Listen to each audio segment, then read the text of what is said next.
Wild video from Markham shows 10 suspects smashing their way into a jewelry store. We'll tell you what happened next. And the GTA gets its first taste of wintry weather. More snow could be on the way. We're going to check on the evening commute coming up. And fighting fare evasion. TTC staff are now going undercover to crack down on those trying to ride for free. And big news for air travelers today. Air Canada plans to drop carry-on bags for some basic fare flights. That's going to happen soon. Canada's transport minister says she's extremely concerned. This is Live at 5.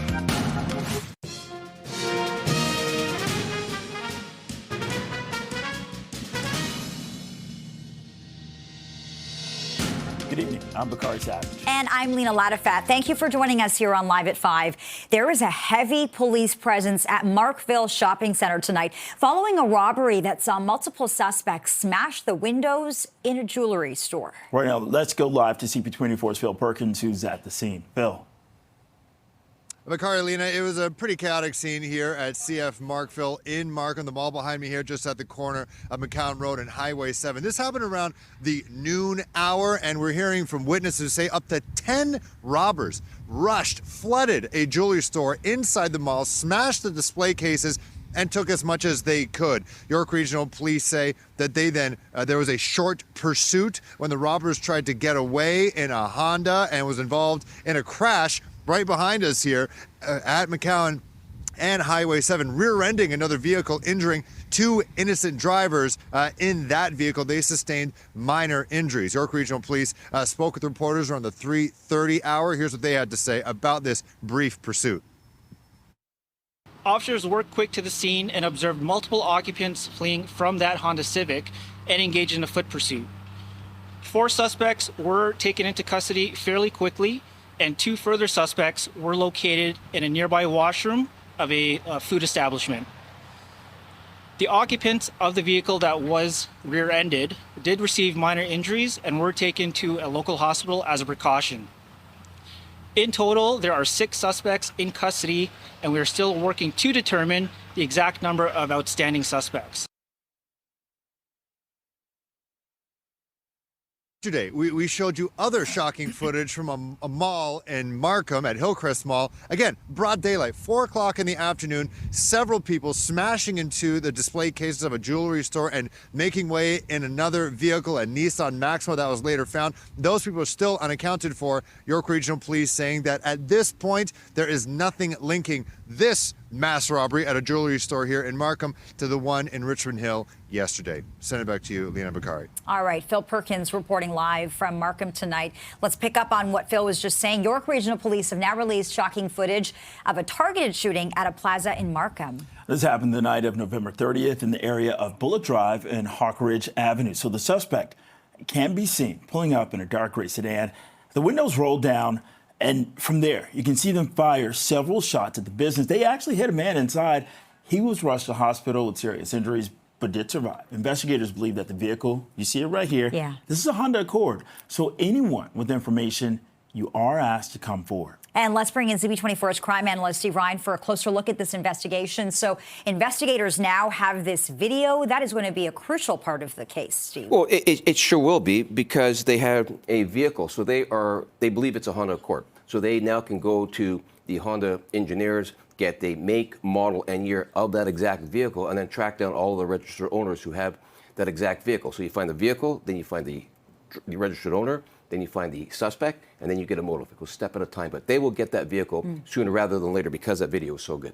Okay, so Steve, when it comes to tracking down this suspect, how do police treat this in terms of saying, okay, is this organized crime, or are these just, some gangbanger or something like that? That'll come at a later date, but they have said that it is a targeted event. So that is some relief to a community, because it's not a random event. Random acts are always the ones that can paralyze a community more, because community members may feel that they are the next victim. Having said that, this is at 9:30 at night. It's a busy part of Markham.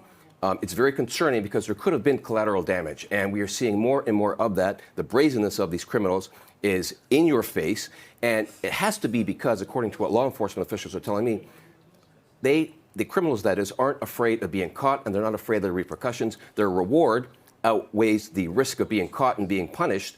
So we're continuing to see this until such time that the roles get reversed. How long before a suspect is in custody, Steve? What do you think? Oh, I don't think it's going to be too long. You can't see this guy's face clearly, but they've got the vehicle. So once they get the vehicle, it'll be step after that and a step after that. Having said that, I would imagine once this video is released to the public, they'll get lots of tips as to who this person may be. So in addition to the behind-the-scenes detective work to try to track down this car, someone knows who's driving this car.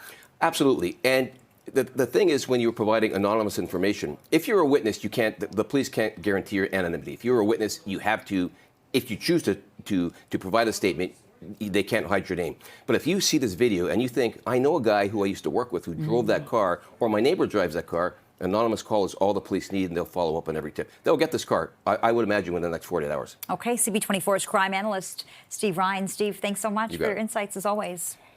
And a Mississauga woman wanted in the murder of a Quebec teenager has been added to Canada's top 25 most wanted list. 27-year-old Catherine Bergeron Pinceroni is wanted in the stabbing of a 16-year-old boy who was dropped off at a hospital in York Region and later died of his injuries.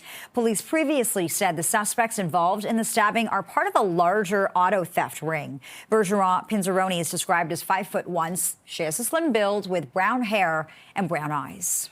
And police and family, they're concerned for the safety of a Georgina woman who's been missing for a week. 28-year-old Alyssa March left her home near Lambkin Street and Dr. George Burroughs Parkway last Wednesday night and hasn't been heard from since. Police say Alyssa has connections to the Kitchener-Waterloo area. She was last seen wearing a white coat, a blue baseball cap, and was carrying a duffel bag. Anybody with information on her whereabouts is asked to contact York Police. And the weather, it actually led to poor road conditions in parts of Durham Region today. Traffic was at a standstill after northbound Highway 115 was closed north of the 407. That was because of multiple collisions and snowy and slippery conditions. We spoke earlier with Environment Canada's warning preparedness meteorologist Jeff Coulson about this wintry weather. This is the first real widespread snowfall event for many parts of the GTA, certainly nowhere near the huge amounts that parts of the snowbelt to the north and to the northwest of Toronto received. But again, we know the impacts it can have on the daily commute. We're seeing that to some extent this morning. And as was mentioned, likely more impacts for the evening commute and maybe even some for Thursday morning as well. And we're still more than 2 weeks away from the first day of winter, but we are still under a winter weather travel advisory in the GTA tonight. Yeah, snow could impact the commute home. Let's go live to CP24's Arda Zakarian for check on the conditions and how the city's been preparing for this. Not significant snowfall out there, Arda, but still important to take it slow tonight. Yes, absolutely. Take it slow, pack your patience, give yourself extra time to get to your destination. I don't know about you, Bakari and Lena, but when I left my house this morning in my vehicle, I was kind of slipping and sliding all over the roads until I got to my destination. It was a little bit hairy there. So the crews have been working since last night, actually. They've been putting a brine down for the salt to stick better to avoid those icy conditions. This is on local roads I was talking about earlier. Just snow plows, salters aren't going to get to those roads until there's 8 centimeters of snow. There is a slight possibility we will get up to 8 to 10 centimeters of snow in the northern parts of the city, like North York. So keep an eye out for that. You could see the snow is starting to fall already. It is going to impact your drive home. Absolutely, for sure. You're going to see some of the snow plows and salters out on the roads as well. They have the blue lights. Here's more from the Director of Maintenance and Operations for the city. There are going to be over 800 pieces of road equipment. Those are salting equipment primarily, but they also have snow blades attached to them. So if we have to pivot to a plowing operation, they'll be lowering their blades and plowing accordingly. In addition, we're likely going to see our sidewalk machines activated. And we have over 300 pieces of machinery that are dedicated to clearing the snow on the sidewalks. So after we saw a little bit of snow this morning, then we took a little bit of a break, and then throughout the evening hours, we're expecting to see more snow, around 2 to 5 centimeters once it's all done. Back to you. All right. It is that time of year. It is December, after all. Thanks so much, Arda. All right, let's get a check on the commute with CP24's traffic specialist, Adjoa and Bois. Adj, how bad are things right now? You know, they're not all that bad because most of the snow coming down is wet snow. So when it's hitting the ground, it's not accumulating. But we are dealing with a problem through this wet snow. Don't be deceived. Even though it's wet snow, it is creating for a slick drive. And one of these drivers resulted in a collision with another driver, ended up spinning out. So this is the eastbound 401 east of Yonge in the Express. We have the right lane and shoulder blocked. Hard to see the emergency crews. It's darker. Flashing lights blinding the drive. If you're headed that way, delays from Renforth. Now, there was snow starting to accumulate into Milton. This is why you're seeing the snow on the side. This wasn't a thing about 20 minutes ago. 410, in terms of snow, this is where you're seeing a lot of it. It came through on the 410, and it's snow covered. If you're making your way north, big delays extend from Steeles all the way up to Sandalwood, and just some wet snow coming down. Looks like more like rain mixed with snow. Jammed into Burlington on the Niagara-bound lanes of the QEW as a result, as you do make your way from just before Burloak all the way out towards about Nikola Tesla Boulevard. I'll send it back to the both of you. This CP24 traffic report is brought to you by 407 ETR. Enjoy the journey with a stress-free commute. Thanks so much. It's 5:11 out there. You're watching Live at 5. The TTC is putting inspectors undercover to catch fare evaders, but not everyone's on board. That story's next.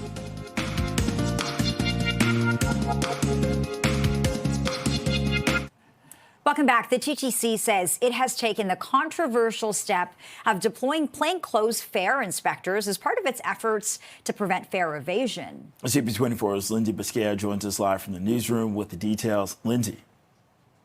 As you two can imagine, the reason that the TTC is not free to begin with is because the fares are in place so that the TTC can have that money to actually pay for the services and upgrade things and keep things running smoothly. But fare evasion is a big problem. The TTC says it loses about $140 million every year to fare evasion. And so now the organization is looking to crack down on fare evasion. So what's going to be happening starting today is fare inspectors in plainclothes will be patrolling the system, issuing tickets, but also educating people on fare evasion. And also tickets, just for anyone who's wondering, can go up to $425. That is the max for a ticket for fare evasion. So very important that the TTC is not losing on that money. That's coming from the TTC. But the reason this is controversial is because some people feel this is going to cause more mistrust, a feeling of being unsafe on the platform if you have people walking around doing this. And we heard from TTC riders today who says that this organization feels that maybe the TTC can find better ways to tackle fare evasion. Here's what they had to say. The first thing it makes me think is, does the TTC really expect transit riders to hand over their credit and debit cards to strangers claiming to be fare inspectors? We have an open payment system, so people are using their credit cards and debit cards to pay. And the TTC should be a welcoming public service for everybody. And plainclothes fare inspection can really create an environment of mistrust that can be abused.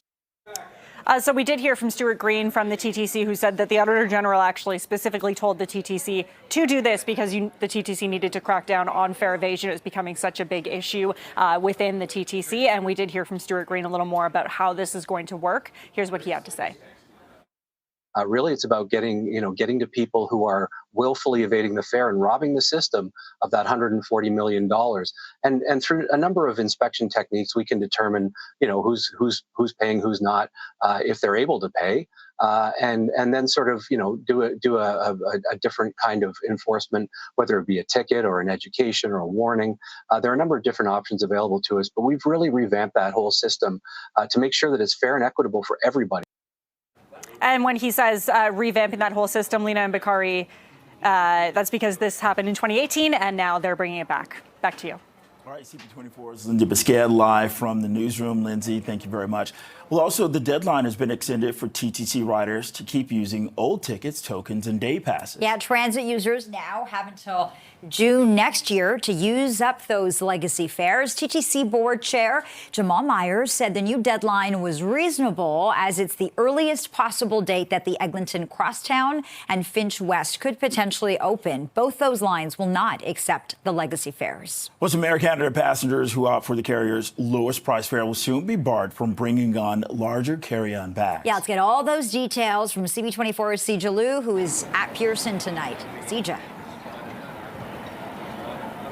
Hi, Lena and Bakari. Major changes coming to Air Canada passengers starting in the new year. Now, the date to circle on your calendar is January 3rd. Air Canada says passengers who pay for the lowest ticket price, that is the basic economy fare, will now have to pay for their carry-on baggage. The only item allowed is a personal item. That is like a small purse or a computer bag you can put underneath your seat. Besides that, every other bag will have to be checked in. The first carry-on luggage will be $35. The second bag, $50. And if you make it to the gate and haven't checked in your bag, it will be an additional fee of $65.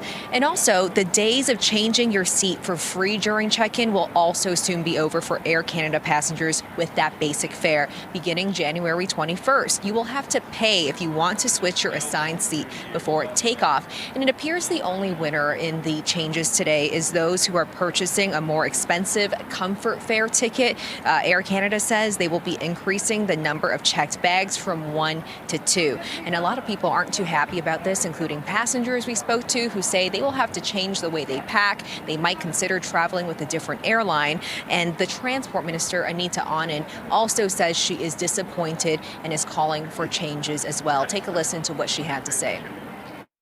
And I'm very disappointed. In Budget 2024, our government said that we would be examining excess fees and junk fees in a number of areas, including the airline sector. And that's exactly what we have done in certain areas. I will be calling the CEOs of Canada's airlines to a meeting in mid-December where I will be discussing excess fees. This is not acceptable at a time when Canadians' pocketbooks are hurting and when they have been saving for...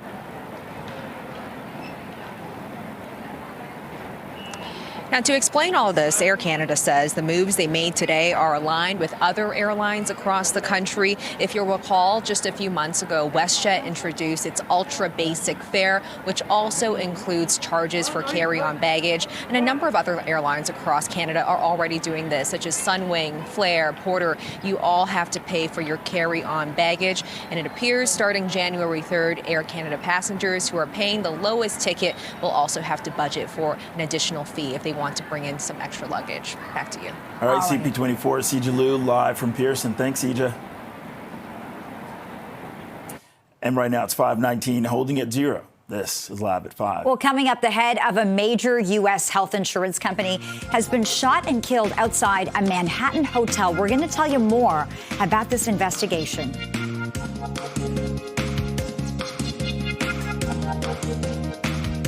Welcome back. The CEO of a health insurance company in the U.S. has been killed in a targeted shooting outside a hotel in Manhattan. United Healthcare CEO Brian Thompson was shot outside of a Hilton hotel around 6:45 this morning. So United Healthcare is the insurance arm of the healthcare giant United Health Group. The company was scheduled to have its annual meeting with investors in New York City this morning. The NYPD says this does not appear to be a random act of violence. The victim was in New York City to speak at an investor conference. It appears the suspect was lying in wait for several minutes.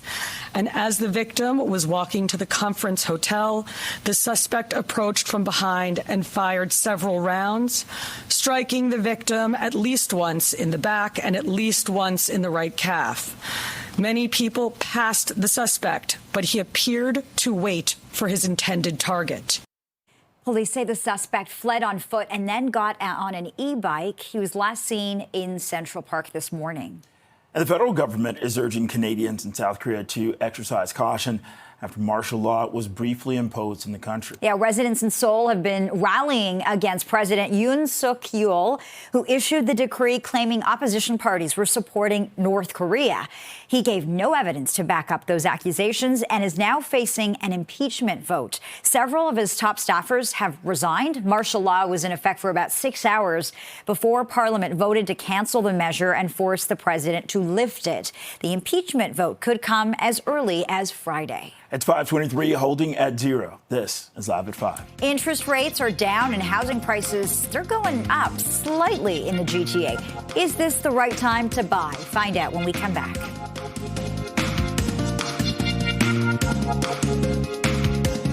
Welcome back. The average price of a home in the GTA rose 2.6% to just over $1.1 million in November compared to the same month last year. The latest data from the Toronto Regional Real Estate Board shows the average selling price of a detached home was $1.45 million, while the average price of a condo was just over $689,000.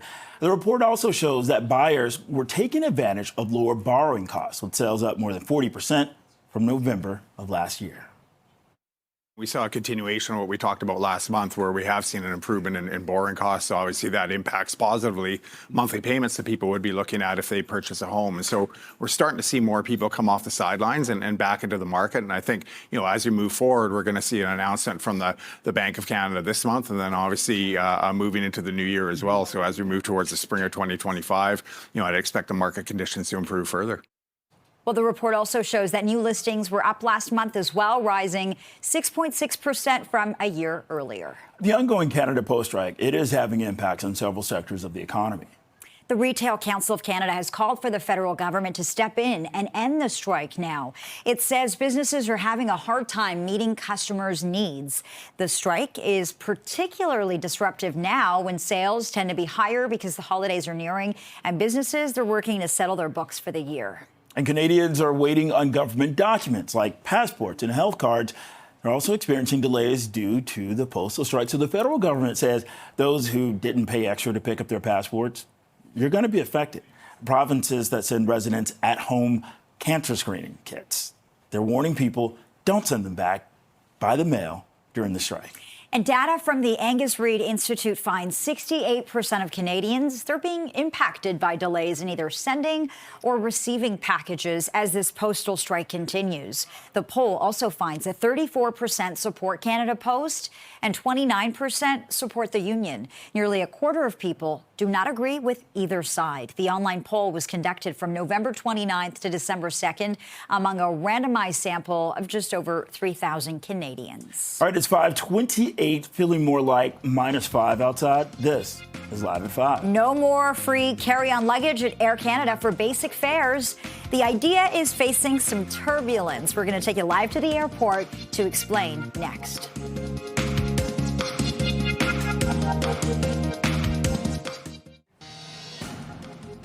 Here it is, wild video from Markham showing 10 suspects smashing their way into a jewelry store. We'll tell you what happened next. And the GTA gets its first taste of wintry weather. More snow could be on the way, so we'll get a check on the evening commute. Fighting fare evasion. TTC staff, they're now going undercover to crack down on those trying to ride for free. And big news for air travelers today. Air Canada plans to drop carry-on bags for some basic fare flights soon. Canada's transport minister says she's extremely concerned. This is Live at 5.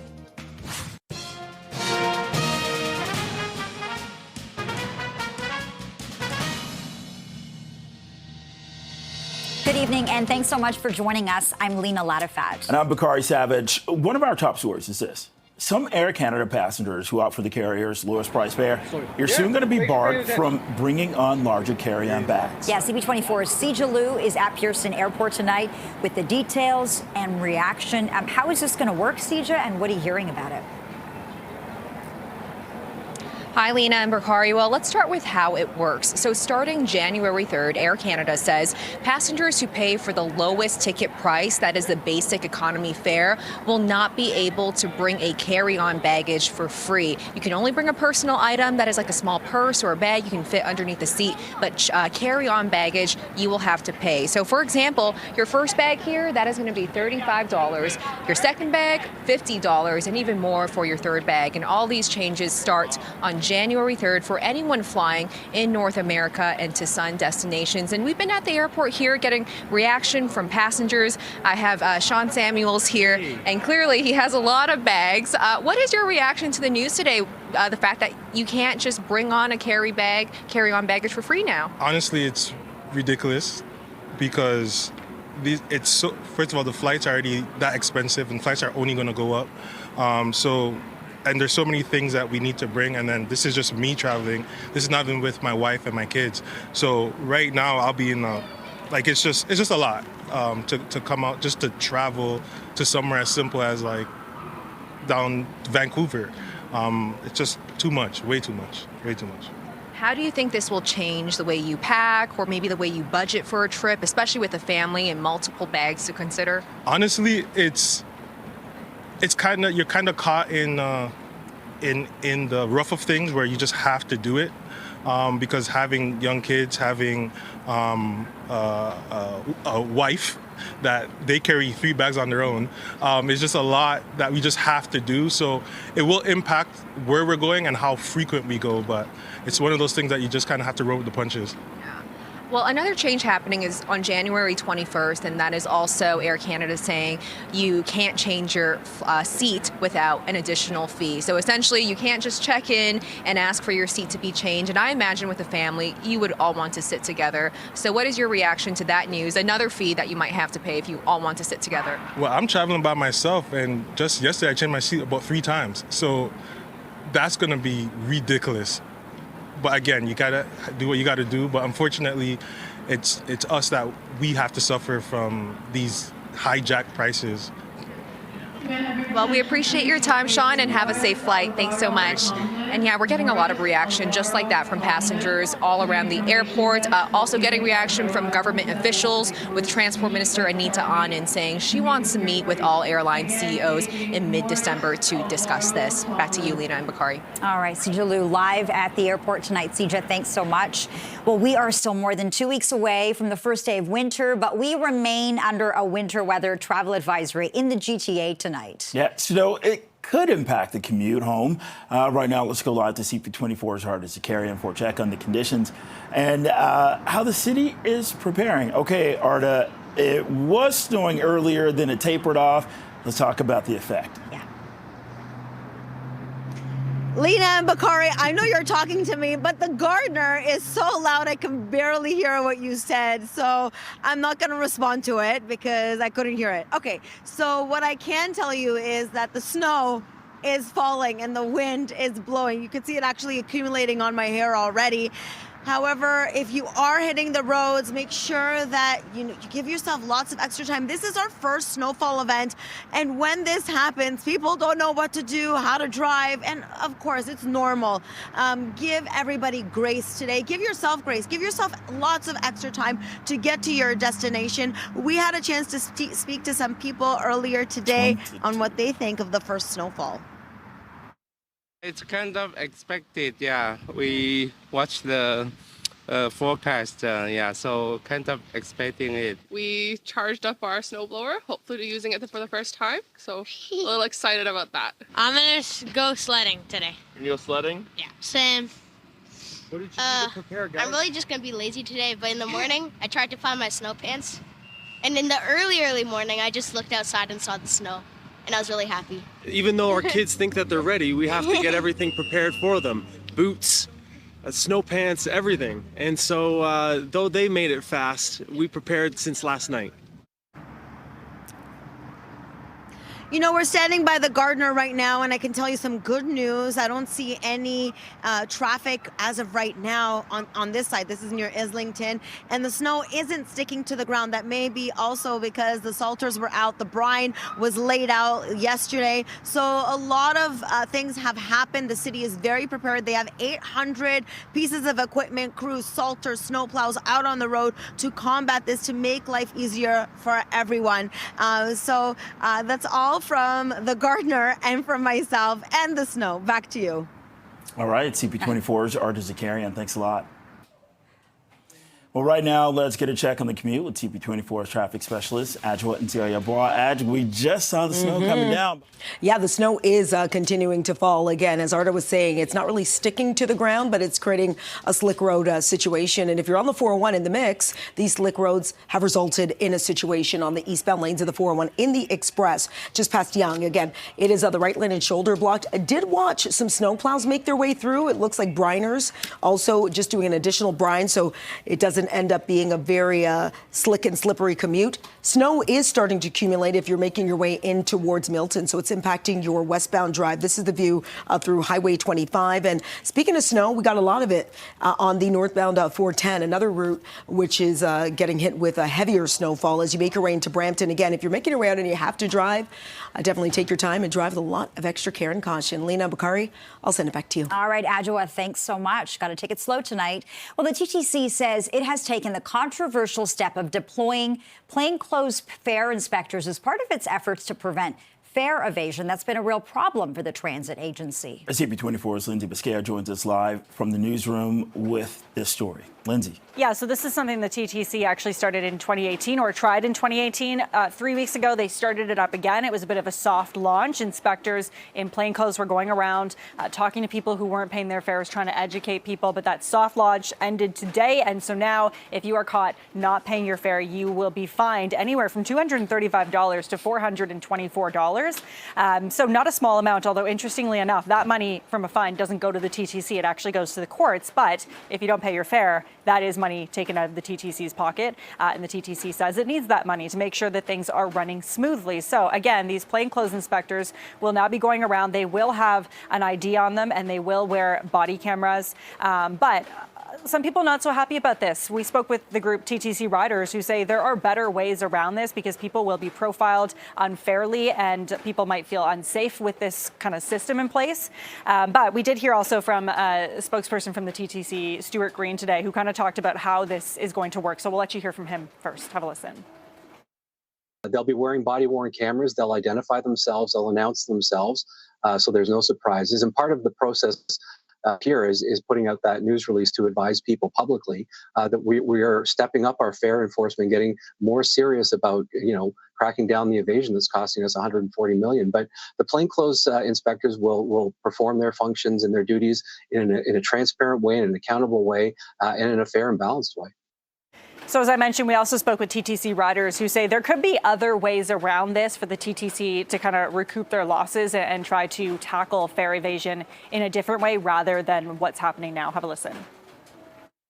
The big thing is this approach is going against what the TTC has planned to do, which is bring back taps before tickets. So asking people to tap rather than handing out tickets. And TTC data shows that 50% of riders will pay when they're asked to. And so I think that's really what the focus should be rather than, criminalizing and trying to catch people out and creating this environment of mistrust where people are asked to hand over their debit card to someone who is just dressed in plain clothes.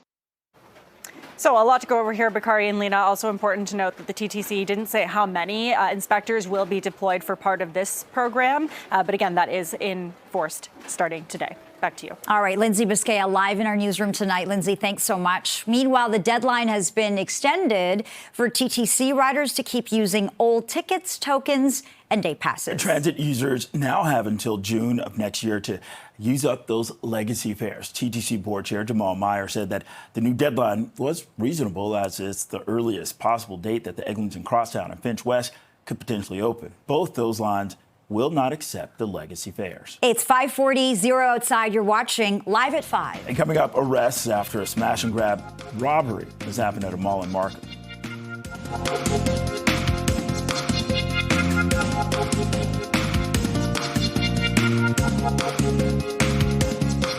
And there's a heavy police presence at Markville Shopping Center tonight. This is following a robbery that saw multiple suspects smash the windows in a jewelry store. Yeah, and it was all caught on camera. For more on this story, let's bring in CP24's Phil Perkins at the scene. What can you tell us tonight, Phil? Well, Lena Bakari, it was a very dramatic and honestly downright scary lunch hour for people here at CF Markville in Markham at the corner of Highway 7 and McCowan. Basically, a flash mob of people rushing a jewelry store in the mall. It was all caught on someone's phone, and it wasn't just a smash and grab. They destroyed the front display of this store. At one point, you can see a couple of these robbers grab the window and just tear the whole thing off of the structure itself, smashing it into the ground. I've seen some photos of the aftermath, and there is nothing left. It's just shattered glass all over the floor. Up to 10 people just rushing this jewelry store and taking whatever they could and then trying to run off in a Honda. York Regional Police spoke with reporters a couple hours ago. Here's what they had to say about this ordeal. Shortly after 12 p.m. today, we received multiple reports of a jewelry store being robbed in the area of McCowan Road and Highway 7 by multiple suspects. The suspects were observed to be smashing glass cases with hammers in an attempt to steal items. As officers were close to arriving on scene, it was reported that a Honda Civic, believed to be the suspect vehicle, collided into the back of a vehicle in the area of McCowan Road and Highway 7. My God. All right, well, after that crash, the people in the other vehicle, the one that got rear-ended, they sustained minor injuries. As the officer said, York Regional Police did arrive here quite quickly. They did arrest 4 people inside that Honda vehicle. They then found 2 other of the robbers hiding inside a bathroom in a nearby restaurant. So in total, 6 people have been arrested. No word yet on the charges, and York Regional Police still don't know how many other of these robbers are still outstanding. Now, if you're keeping track at home and were watching CP24 yesterday, there was another broad daylight robbery of a jewelry store not too far away at Hillcrest Mall in Richmond Hill. Same thing, multiple robbers smash and grab. They got away in a vehicle, and at this point, York Regional Police say there is nothing linking those 2 incidents. So take that how you will. Multiple broad daylight jewelry store robberies, at this point not linked. They're just random.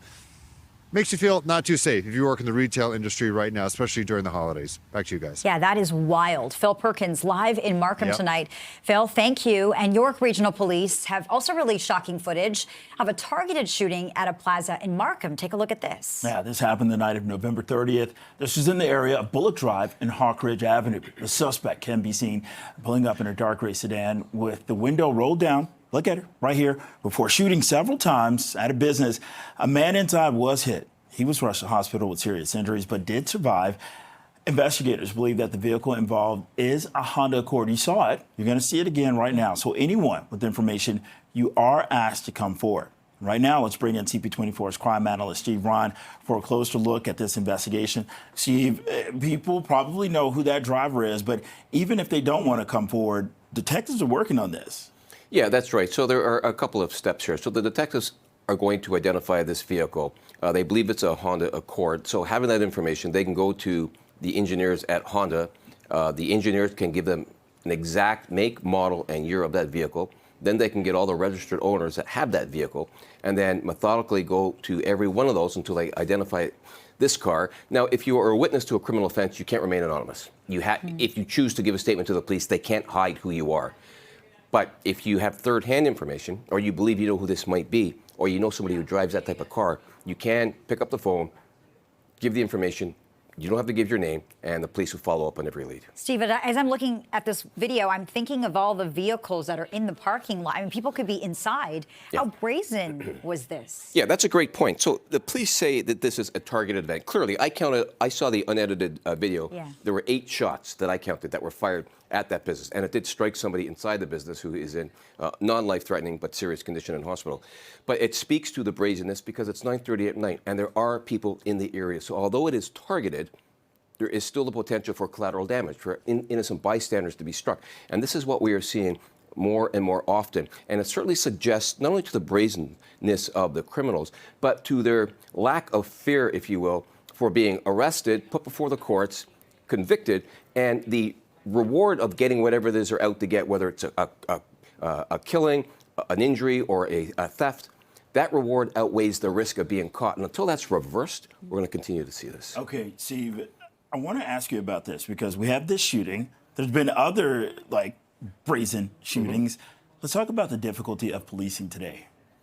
Well, policing is a challenge for sure, and it's also very frustrating as well. The police are doing phenomenal work apprehending these suspects, getting guns off the street. But here's how I sum this up. The cops are like the people in the boat with all of us. There's a hole in the boat, and they're bailing out the water that's coming in.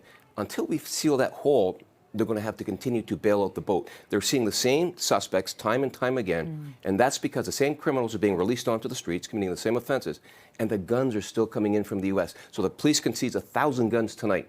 Great work. 1,000 guns off the street. There's 1,000 more coming in. So until we seal up that border, until we punish people, sentence them not only for punishment, but sentence them so it is a deterrent for other people that they don't commit that same crime. That's how we discourage people from committing crimes. If there is no fear of being put before the courts and convicted, if there's no fear of that, you get this. The cost of doing business might be that you are disadvantaged for a little while. You are put out a bit because you have to be put in handcuffs, go before the courts. But at some point in time, you're going to be out and you're just going to do it again. Cost of doing business. Yeah, anything else is a Band-Aid solution. We have to get to the bottom of that. Absolutely. Steve Ryan, live in studio tonight. Thank you, Steve. Okay. All right, there are some major problems on the TTC right now that we want to get a check on. Let's go live to CP24's traffic specialist, Adjul Nsiah-Yeboah. Adj. Yeah, we're dealing with a delay, so it's not completely shut down on TTC Line 1. It's because of signal issues. There are major delays on TTC Line 1 between Finch all the way over to St. George. So it's still accessible, slower than normal. TTC has ordered shuttle buses just to see commuters through to alleviate the backlog. No estimated time on when everything will be back up and running normally, but you can access those shuttle buses. They are running shuttle buses on TTC Line 1 between Bloor and Finch. The delays themselves, in case you missed it, TTC Line 1 delays because of signal issues between Finch and St. George. I'll send it back to you both. All right, thanks a lot, Adj. Right now it's 5:50, feeling more like -5 outside. This is Live at 5. Coming up, Ottawa is urging Canadians in South Korea to exercise caution after martial law was briefly imposed in the country. We're going to have more on the message after this. Welcome back. The CEO of a health insurance company in the U.S. has been killed in a targeted shooting outside a hotel in Manhattan. United Healthcare CEO Brian Thompson was shot outside a Hilton hotel around 6:45 this morning. United Healthcare is the insurance arm of the healthcare giant United Health Group. The company was scheduled to have its annual meeting with investors in New York City this morning. The NYPD says that this does not appear to be a random act of violence. The victim was in New York City to speak at an investor conference. It appears the suspect was lying in wait for several minutes. And as the victim was walking to the conference hotel, the suspect approached from behind and fired several rounds, striking the victim at least once in the back and at least once in the right calf. Many people passed the suspect, but he appeared to wait for his intended target. Police say the suspect fled on foot and then got on an e-bike. He was last seen in Central Park this morning. And the federal government is urging Canadians in South Korea to exercise caution after martial law was briefly imposed in the country. Yeah, residents in Seoul have been rallying against President Yoon Suk-yeol, who issued the decree claiming opposition parties were supporting North Korea. He gave no evidence to back up those accusations and is now facing an impeachment vote. Several of his top staffers have now resigned. Martial law was in effect for about 6 hours before Parliament voted to cancel the measure and force the president to lift it. The impeachment vote could come as early as Friday. It's 5:55, currently 5 below zero outside, or feeling like that at least. This is Live at 5. Coming up, Toronto police launched their annual Lock It or Lose It campaign. We'll tell you more.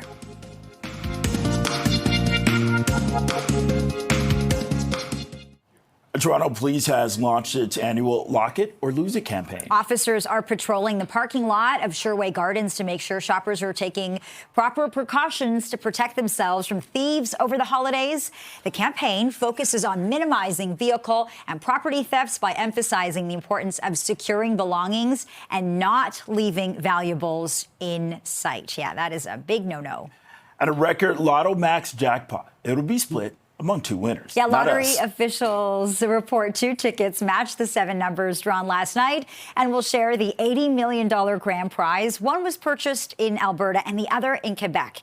Each is worth $40 million. Okay, Vice President Kamala Harris and pop star Chappell Roan. Don't get it wrong.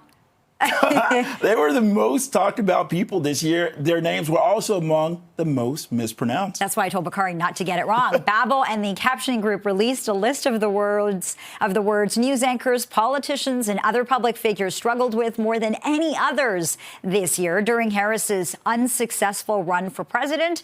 Her great nieces, you might remember, took to the stage at the DNC to clear up how to say her first name, pronounced Kamala, and the name of the Good Luck Babe singer is pronounced Chapel Road. So it's Kamala, not Kamala, right? Yeah, so I used to live in San Francisco at the same time that she was a DA, so I already knew it. You never got it wrong.